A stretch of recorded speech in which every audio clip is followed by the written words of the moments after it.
Assalamualaikum warahmatullahi wabarakatuh.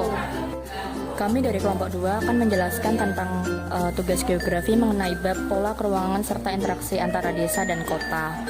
Nah, pada tugas kali ini kita mendapatkan pola keruangan dan interaksi desa memanjang baris pantai. Sebelumnya saya akan menjelaskan tentang pengertian desa. Desa adalah suatu wilayah dengan tingkat kepadatan penduduk yang masih rendah dan sebagian besar mata pencaharian penduduknya itu sama. Kemudian ciri-ciri dan karakteristik desa sendiri diantaranya yaitu yang pertama ada ketersediaan lahan terbuka masih cukup luas. Kemudian struktur perekonomiannya bersifat agraris dan norma agama dan hukum adat istiadat masih kuat. Pola persebaran permukiman desa ditinjau dari pola tata guna lahannya. Ada 4 bentuk perdesaan yang banyak dijumpai di Indonesia.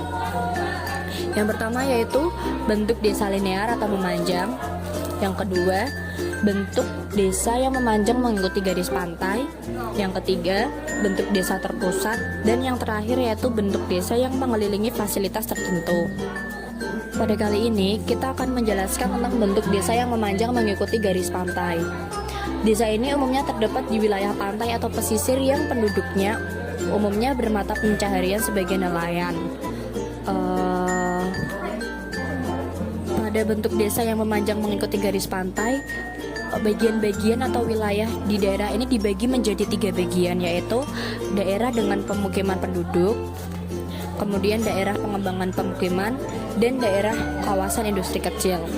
Untuk di Indonesia sendiri, bentuk desa yang memanjang mengikuti garis pantai ini banyak ditemui di daerah Bali dan Gunung Kidul, Yogyakarta. Kemudian keuntungan tinggal di wilayah pesisir sendiri itu yaitu kemudahan akses untuk mata pencaharian nelayan, sumber daya laut yang melimpah, dapat mengembangkan bisnis pariwisata, kemudian pengembangan industri kreatif melalui potensi sumber daya alam pesisir, atau bisa karena udara yang sejuk, terus mudahnya mendapat energi alternatif berupa angin ataupun air.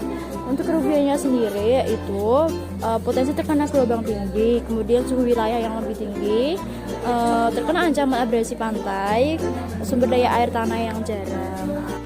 Seperti yang bisa teman-teman lihat, untuk bangunan yang berwarna orange adalah daerah permukiman penduduk. Daerah ini dihubungkan dengan jalan-jalan setapak yang nantinya akan langsung menuju ke wilayah pantai.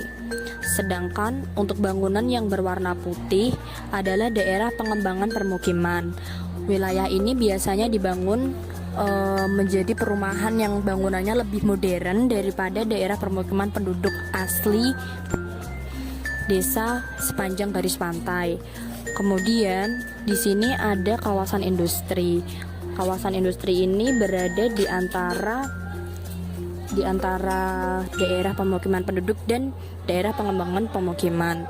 Biasanya di daerah pantai terdapat industri-industri kecil seperti industri kerajinan dan tempat untuk menyimpan ikan dari hasil tangkapan nelayan.